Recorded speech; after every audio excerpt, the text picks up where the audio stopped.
À partir de cette crise, de cette rencontre et de cette vision qu'eut Paul, tout prit une autre dimension dans la vie de l'apôtre. Sa vie fut transformée. À partir de ce moment, à la lumière de Jésus sur le trône, tout fut transfiguré, transformé et perçu d'une manière entièrement nouvelle.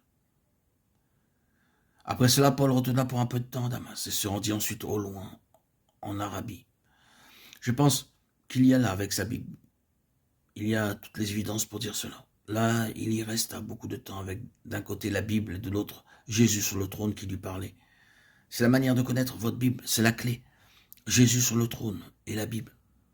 Et Paul saisit d'une manière nouvelle le contenu de sa Bible, de son Ancien Testament avec lequel il avait été si familiarisé, éclairé par la vivante lumière de cette grande vérité de Jésus sur le trône. Et quand il lisait la Bible, il voyait partout et de manière implicite cette réalité. Il vit que la Bible était réellement le livre qui exprimait l'intention de Dieu d'avoir un homme et son expression, l'Église, dominer et régner dans la gloire. Cette question de la gloire d'un homme dans le ciel interprète le contenu de ce livre et explique tout ce qui s'y trouve. Quand vous le saisissez, cela vous ouvre la Bible. Pourquoi toutes ces affreuses situations que nous voyons?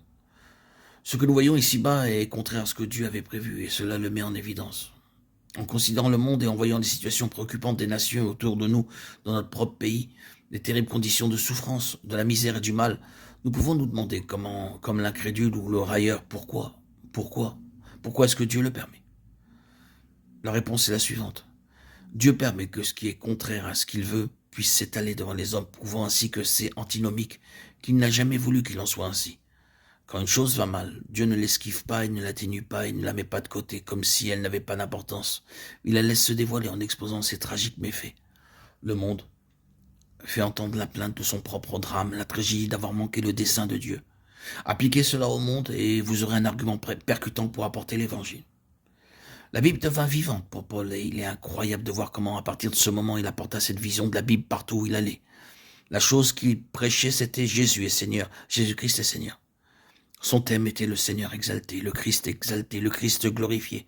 Et Paul le prêchait à partir de la Bible. Cela avait changé sa conception de la Bible. Ce fut la cause et l'explication de son travail et de sa mission.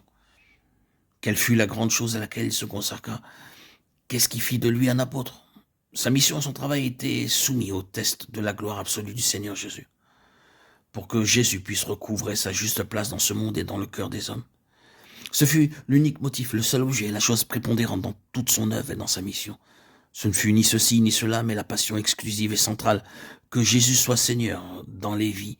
Son travail et sa mission furent assujettis à cela et transfigurés pour devenir son expérience.